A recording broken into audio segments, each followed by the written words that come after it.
Informative sources: The Week India, January 19, 2026. Reuters reporting, January 19, 2026. Business Standard, January 19, 2026. The Federal India, January 19, 2026. White House official statements, January 18, 2026. Middle East Eye, January 18, 2026. Outlook India, January 19, 2026. Before we dive into this groundbreaking story, hit that subscribe button and smash the like icon. This is breaking news that could reshape Middle East peace efforts. A letter arrived in New Delhi on January 16th. Not just any letter. A personal invitation from President Donald Trump to Prime Minister Narendra Modi. The subject?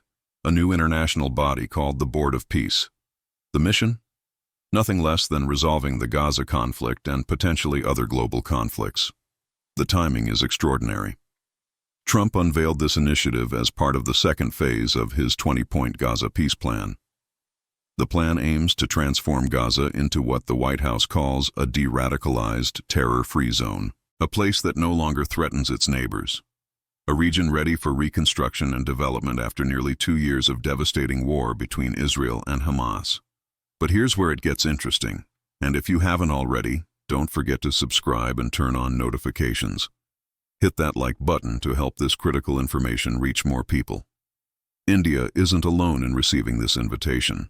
Trump has reached out to approximately 60 countries. Pakistan confirmed it received an invitation too. Turkey's President Erdogan, Egypt's President El-Sisi, European Commission President Ursula von der Leyen, leaders from France, Germany, Australia, Canada.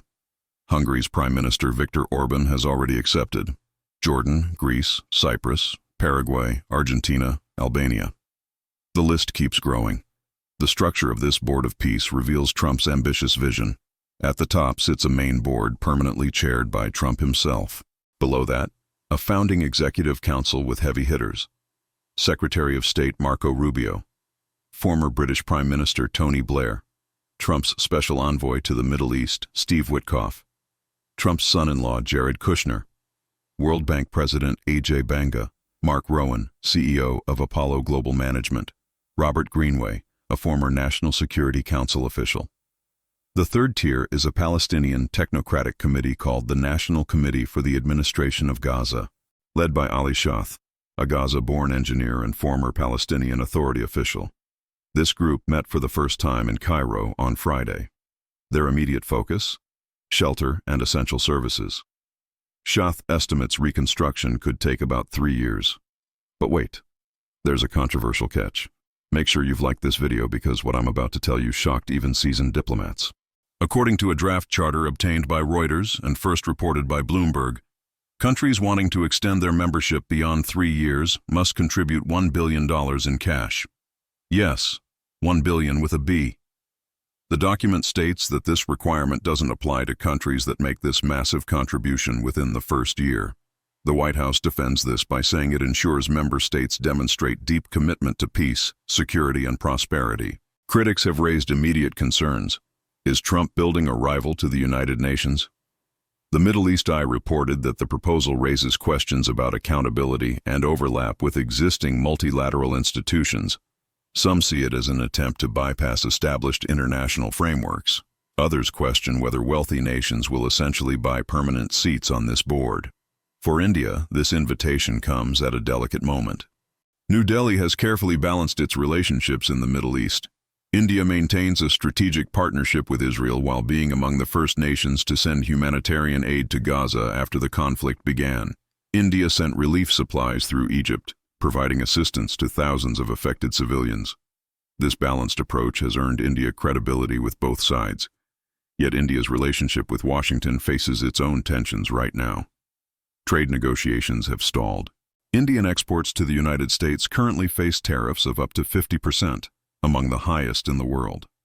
No trade deal has been secured to lower these tariffs. Some analysts wonder if this Board of Peace invitation is partly designed to smooth over these economic tensions. Subscribe now if you want to stay updated on how India responds to this historic invitation. The Indian Foreign Ministry hasn't issued an official response yet. They're likely weighing multiple factors.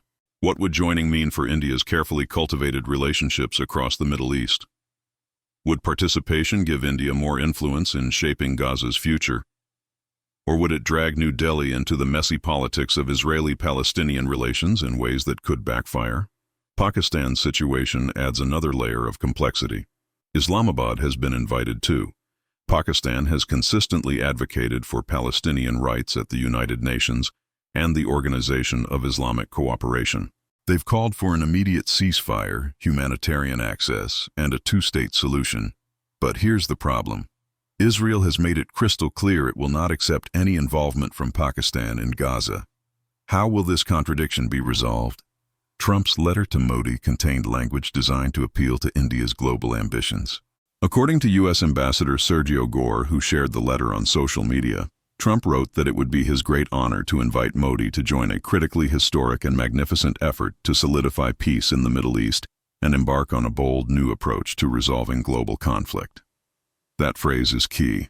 Resolving global conflict. Not just Gaza. Trump sent a similar letter to Argentine President Javier Milei making the same point.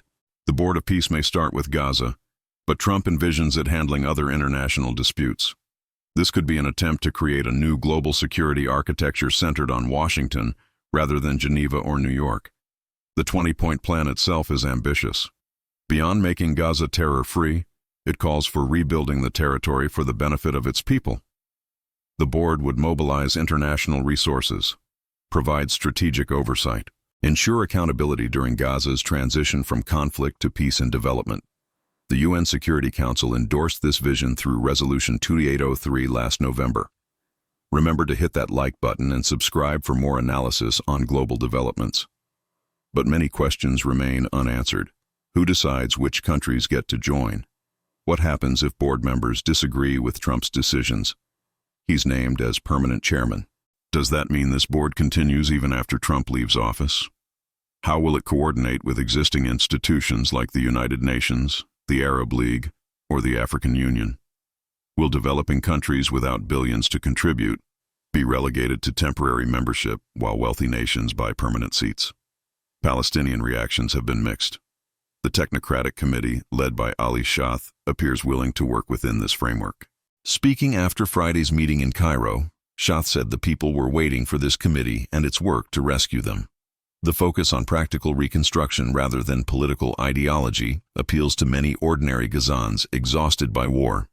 However, other Palestinian factions remain skeptical. They see this as an American-led initiative that may not fully represent Palestinian aspirations for statehood and self-determination. Questions about who will ultimately control Gaza's governance loom large. Israel has also expressed concerns. Despite being closely aligned with Trump, Israeli officials have reportedly objected to aspects of the oversight plan. They worry about policy differences with the international community on long-term security arrangements in Gaza. Regional powers like Egypt and Saudi Arabia will play crucial roles. Egypt has already hosted the first Palestinian Technocratic Committee meeting. Cairo has long been a mediator in Israeli-Palestinian conflicts. Saudi Arabia's participation could bring substantial funding and regional legitimacy. But Riyadh has historically linked normalizing relations with Israel to progress on Palestinian statehood. Will the Saudis accept a reconstruction plan that doesn't clearly pave the way for a Palestinian state? European leaders face their own dilemma. Many received invitations, including von der Leyen, France, and Germany. But Europe is currently in a trade war with Trump over Greenland. Just this past weekend, Trump threatened tariffs on 8 European nations unless they support U.S. acquisition of Greenland. How can European leaders justify joining Trump's peace initiative while he's economically coercing them on another issue? If you're finding this analysis valuable, please hit that like button and make sure you're subscribed with notifications turned on. The financial requirements also raise eyebrows. $1 billion is an enormous sum.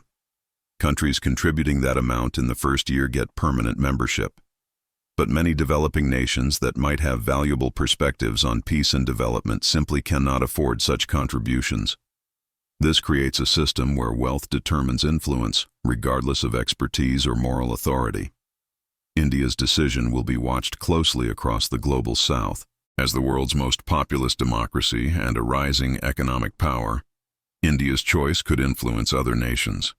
If India joins, it might encourage other developing countries to participate. If India declines, it could signal that the Global South sees this as a Western-dominated initiative not worth joining. The invitation also tests India's strategic autonomy. New Delhi has prided itself on maintaining independent foreign policy, not aligning too closely with any single power, balancing East and West. Joining Trump's board could be seen as tilting toward Washington.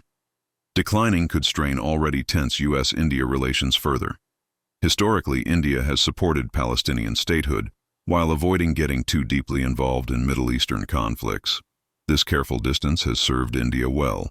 It allowed New Delhi to develop strong security ties with Israel, particularly in defense and technology, while maintaining traditional support for Palestinian rights. Joining the Board of Peace might force India to take clearer positions on contentious issues. The timing of Trump's outreach is also significant. He sent the letter on January 16th, just days after announcing the board's executive committee. This suggests Trump wants to build momentum quickly, get major powers committed before opposition can organize, create facts on the ground that become hard to reverse. Don't forget to like this video and subscribe for ongoing coverage of this developing story. Some geopolitical analysts see this as Trump's attempt to reshape the international order. For decades, the United Nations has been the primary forum for addressing conflicts like Gaza. The UN Security Council, despite its flaws, brought together permanent members with veto power. Trump's board bypasses that structure entirely. It's accountable only to Trump as permanent chairman. No vetoes, no General Assembly, no International Court of Justice oversight.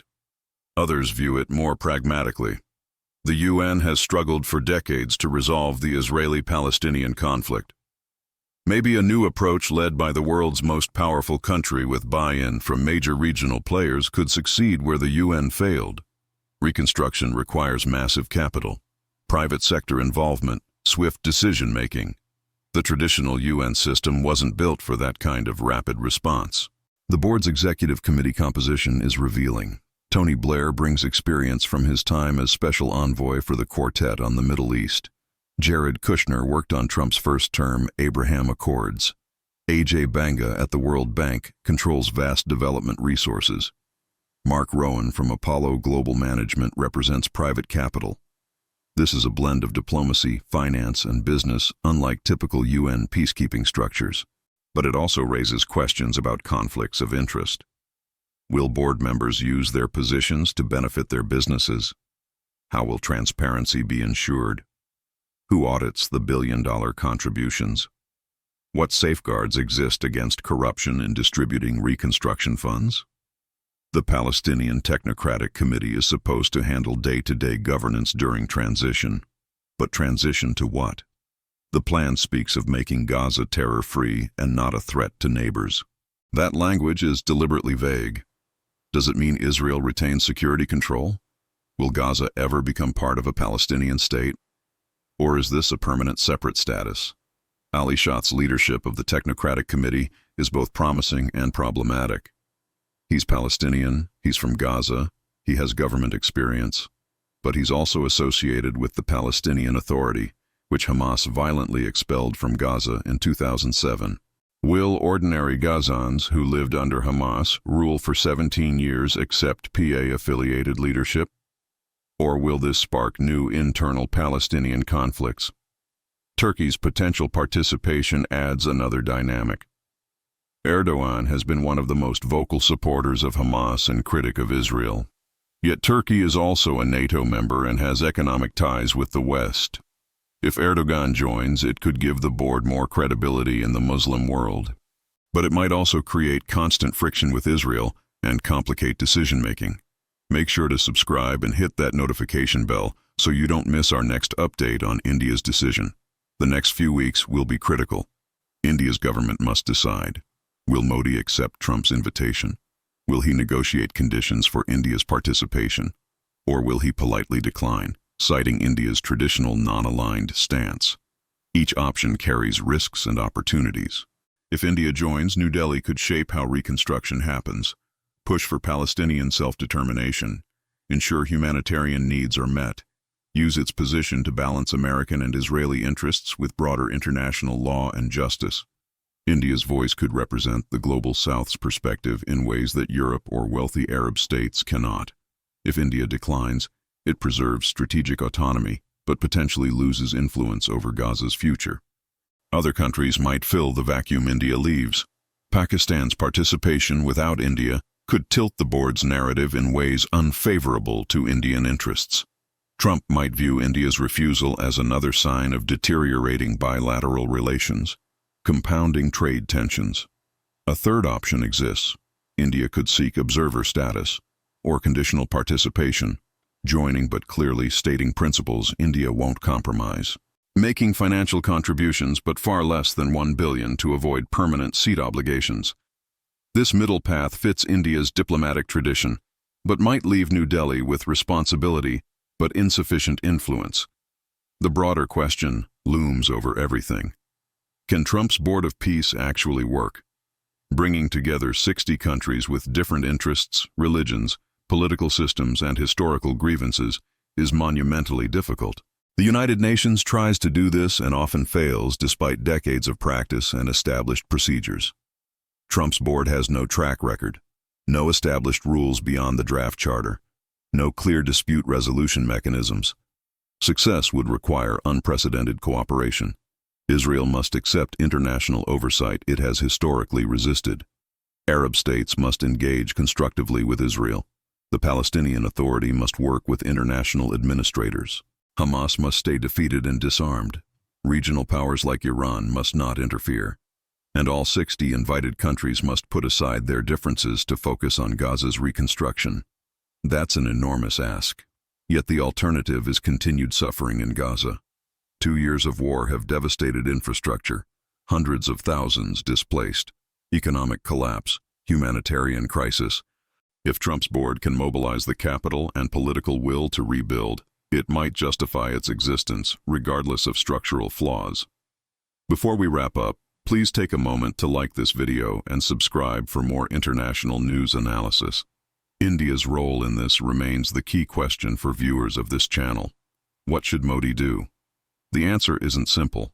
India benefits from stable Middle East. Indian workers send remittances from Gulf states. India imports significant energy from the region.